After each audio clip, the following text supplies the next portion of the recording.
is terrified that moment rewires Yogi's brain. The sensation of a plot-filled girl holding onto his arm changes his mind and he tells the wyvern to die. In the next second the wyvern suddenly collapses onto the floor. Yogai tells Tamachika that they are safe but she is confused and tells him what's going on. Yogai asks Tamachika to tell him what happened and she tells him that last night as the bus was driving casually through the night, however after passing through a tunnel they suddenly found themselves into a field. They get confused and suddenly a girl appears in the bus and introduces herself as Cheyenne, the granddaughter of the great sage. The teacher starts complaining but she suddenly uses her magic and blasts his head away. She then warns the students to have their attention to her, otherwise she will f them up. She explains that her attack power is 530,000, and tells the students that the world they are brought in it's called isekai and she summoned all of them there as prospective sages, and since their world is ruled by sages it's necessary to replenish their number. She then uses her magic again and we see some of the students glowing up. She explains that she installed a system called Battle Song to all of them and that they should be able to see a logo in front of them. The girl mentions the system is called a gift in their world and everyone that didn't get the system are not a good match for this, and explains that if you can't become a sage you are better off as livestock, and tells them that their first mission will start in 1 hour and leaves as she wishes them luck.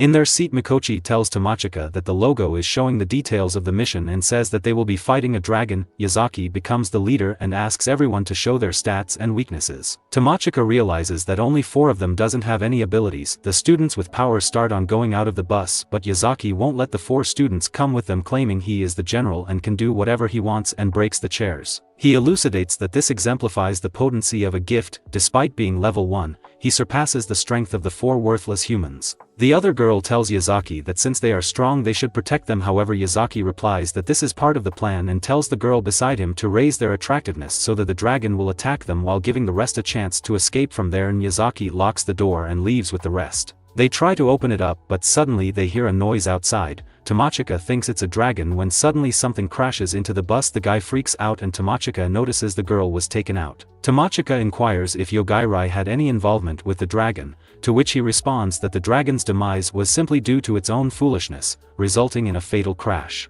They get out of the bus and Tamachika points at the sky and we see 3 of their classmates flying at their direction. Yogai asks her if he should just kill them already, but when she refuses, claiming they are classmates, he brings up the fact that they left them behind to die. The guys are confused because the dragon is dead. They notice that Tamachika is still alive and complain because they wanted to turn her corpse into a zombie. Hearing those words, Tamacha understands they can't be friends. Then, a guy throws a big fireball that almost hits her. He tells her to join them without fighting, saying they'll have fun with her. Tamacha realizes they all want her body. Yogai points to the fireball guy and tells him to die. The other guys laugh it out but suddenly get shocked when he kisses the ground. Yogai tells them not to move, but when his friend goes to check on him Yogai tells him to die as well, and now only the fat boy remains. He tells the fatso to check if his friends are actually dead. Fatso complies and uses his healing magic to them, claiming he can cure anything, but still his friends remain dead. The fatso tells him he went too far, but he argues back, saying it was their fault in the first place. He proceeds to clarify that his ability is akin to a mental death note,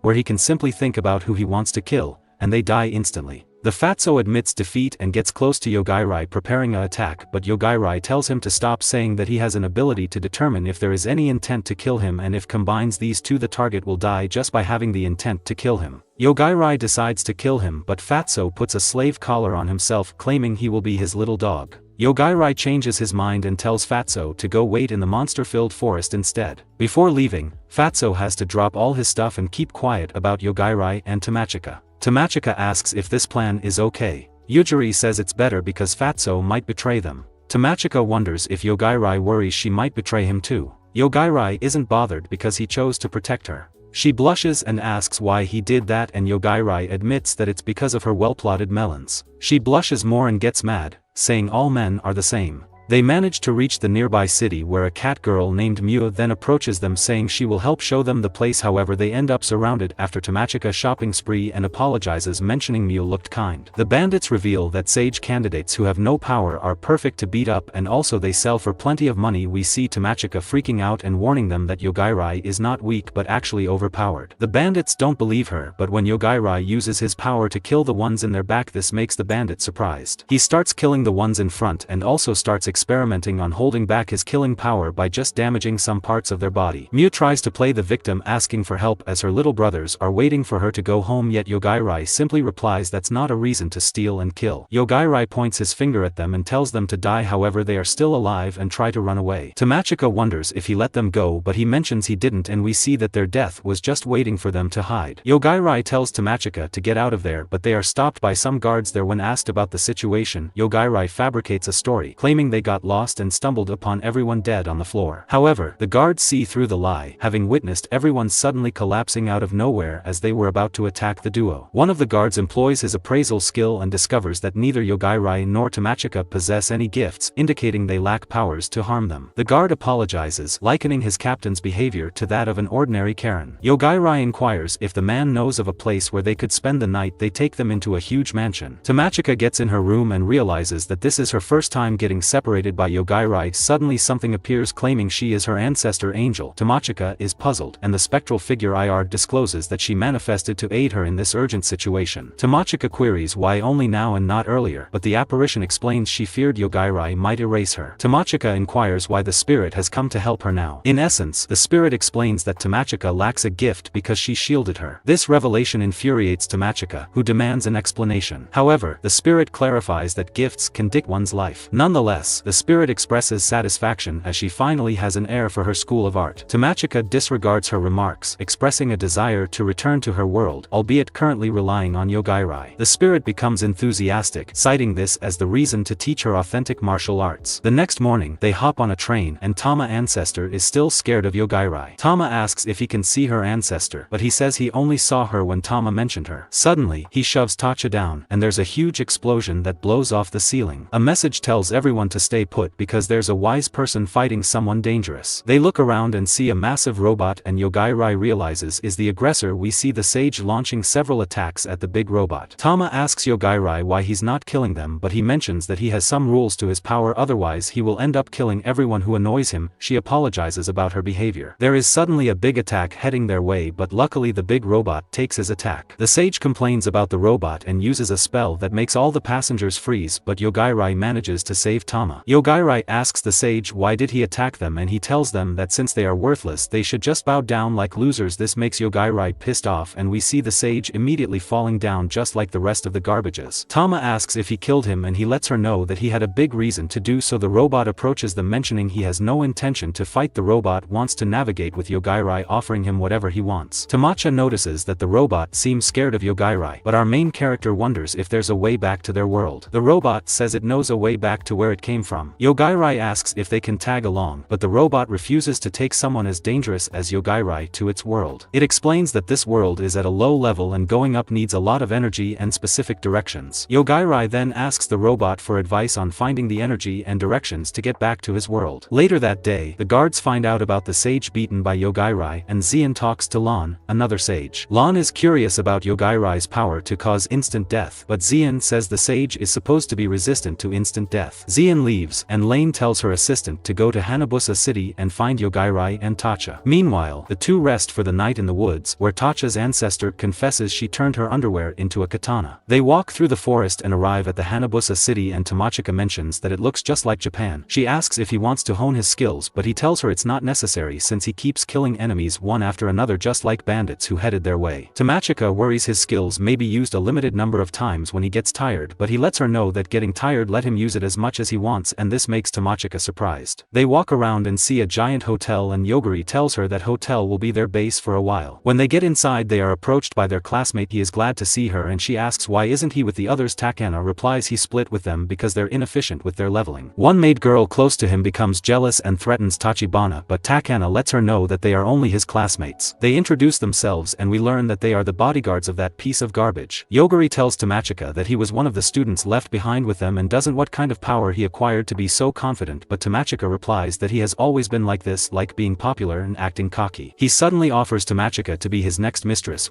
and this makes her freak out, and adds that since she may be concerned about Yoguri, he will take him as a servant since he's a classmate. She is not happy about it and wonders what makes him so confident, and he explains that his ability is dominant. Tamachika asks why Takana is so sure of himself, and Takana explains it's because he has the dominator class, which lets him control anyone weaker than him. Tamachika mentions he hasn't leveled up much compared to others trained training in the primeval forest. He thinks Tama is interested in him and decides to explain. It all started after they finished their first mission and had a party. Four Eyes, known for his clever ideas, told Takana how to make the most of his class. He said everyone was avoiding Takana because of his class and suggested Takana buy a bunch of cheap servants. These servants would fight for him, and if they won, they'd become his servants too and gain experience points. Takana wasn't sure about this plan since his abilities didn't give him that info, but Four Eyes said his class let him see hidden details. Takana asked why Four Eyes was helping, and he just wanted everyone to have a shot at becoming powerful. After the talk, Tama thought support types were too strong, and Yogairai noticed Takana's servants and level increasing as they talked. The cocky guy confirmed it and kept asking Tama to be his partner, but she said no and he left, telling her to think about it and answer later. She gets angry at him and Yogari tells her that if she joined forces with him she should have been more safer. She asks if he is trying to make her angry, but Yogari doesn't understand her. Yogairai is resting in bed while Tacha wonders how long they're supposed to stay in that place. The spirit says they should leave once Yogairai wakes up, but Tacha points out it's been 3 days already. She asks the spirit to check on him, but it refuses because it's afraid of what he might do. Tacha gets fed up with being stuck inside and wants to go out for a bit. Suddenly, she sees smoke outside, caused by the guy Lane asked to look after Yogairai, who's now causing trouble in the city. He's recruiting for his immortal army and warns that dead citizens will turn into zombie soldiers. The spirit warns Tacha that this smells like trouble. Tacha wonders how this world can be so strange and deadly. Meanwhile, the guy's maid is walking invisibly in the corridor. The spirit asks if Tacha wants to go outside, but she prefers staying indoors. Inside, the spirit worries they can't stay there forever, especially with an unseen enemy targeting Tacha. Tacha doesn't know what to do against an invisible threat. She tries calling Yogairai's room to wake him up, but the spirit thinks she's relying on him too much. Meanwhile, Yogairai dreams about his childhood when he is playing with a dog and a girl calling for him. He wakes up and promises to go to Tacha's room. As he steps outside, the corridor seems empty, but the invisible maid is there, holding a dagger. He uses his power to sense what is there and he realizes she wants to kill Tamachika. He uses his death ability and she falls down. He gets inside Tacha's room and explains that in the hallway was someone targeting her. Tamachika is confused since why would anyone want to kill her, and we see Yogati calling the receptionist to let them know that there is a garbage in the floor that needs to be cleaned. Takana gets a notification that his maid's signal has vanished, but he gets busy fighting another monster in the dungeon. The monster attacks him, but he blocks it with a barrier. Finding the fight boring, he turns the barrier into an attack, damaging the monster's arm. One of his servants is impressed by his strength, saying he's too powerful for monsters on the 100th floor. The monster asks who Takana is, but he uses a skill from his menu to defeat it with a flare bomb. After winning, he makes the monster his servant, and another girl in his group heals its injuries. Takana asks about the dungeon's number of floors and learns there are 150. He tells the monster to go to the bottom floor and recruit more servants before it leaves. Takana then asks about his maid servant's whereabouts, and the other girl says she should be at the hotel. Takana decides to use his skill to see her memories. He checks the log and gets confused thinking she may be attacked from behind, but his bodyguard tells him that for an assassin like her that would be impossible. He wonders what job did she had in hallway, and she explains that there are only two possibilities: one, she was trying to bring him to Machika, or two, she saw her unworthy and wanted to kill her. He gets confused since they should only do what he wants, but his bodyguard explains that sometimes their thoughts don't match his. He gets worried about her and tells two of his servants to secure Tamachika. Back at the hotel we see that the girl he murdered was one of Takana's servants and they realize they should get out of there. They start on running away, but suddenly they get confronted by Takana's other servant and she uses her power and freezes them, claiming he told her to bring Tacha to him and warns them to not resist, but our Sigma main character doesn't care and immediately breaks her ice, which makes her freak out, and also uses his power to destroy her staff and warns her that if she tries anything he will kill her immediately, and wants from her to give some answers, and she accepts to do so. He asks if she can cast spells without using a staff. The girl explains that her class limits her to using magic only when she holds a staff. Yujiri realizes she must have spare ones. Confirming this, the girl pulls out another wand from her hand. Tamacha wonders why she hid it there but tells Yujiri to stop prying. He's surprised because he didn't expect her to have them hidden like that. He then discusses her plan to take Tacha to Tabana and asks about the others. She says everyone got the same order. Suddenly, another girl drops from the ceiling and tries to attack Tacho. She swiftly uses her judo skills to subdue the girl. Yogairai is surprised, but the spirit mentions that Tacho's martial arts skills are improving. However, they soon realize the attacker is actually a doll, and more dolls surround them. The other girl produces another wand from her hair, saying she thought she could handle it alone. Yogairai reacts, causing the girl to collapse. The girl controlling the dolls orders them to deal with the situation but to spare Tacho's life. However, Yogairai destroys every doll, causing the girl to panic. They eventually find her, and she pleads with them not to kill her, leaving Tacha feeling conflicted. Meanwhile, Takaba senses his servant is dead, and the girl has given up. She confesses everything to Yogairai and Tamacha. Upon hearing this, Tamacha tells the other maids that Yogairai can eliminate eliminate anything just by thinking. They find it hard to believe, but Takana suggests they observe them first and bring them to a place where they can kill them. Tacho and Yogairai start walking downstairs, but they're shocked to see the stairs covered in cockroaches. Tacho screams in fear, and when Yogairai tries to mention the insects, she stops him, afraid it'll traumatize her. They realize Tabana is using the bugs to spy on them. Tacho asks if Yogairai can get rid of them, and he says he can, but warns the insects will still hang around. Tacho doesn't like that idea, worried they might crawl into her mouth and suffocate her. She gets angry and decides to get back at Tabana. They realize Tabana could turn everyone against them. Meanwhile, Tabana watches, thinking Yogairai is weak. He considers scaring them with the roaches, but is warned by his maid to be careful because they don't know about Yogairai's powers. Tabana orders the roaches to attack Yogairai, making Tacho terrified. Yogairai suggests killing Tabana, believing it won't be hard. He uses the roaches to find Tabana and orders him to die. Tabana collapses, shocking his servants. Tacho panics as the roaches are still alive. Yogairai explains that his power never fails. If enemies can reach him, he can reach them too. Tacho notices the roaches becoming more active since Tabana's death freed them. She panics, but Yogairai tells her to run. Meanwhile, Tabana's servants try to revive him. One of them realizes they're free now and leaves. Yogairai and Tacho then leave the city through an alleyway. They hear screams and discover that the city is overrun by zombies, causing chaos. Tamacha wonders what's going on.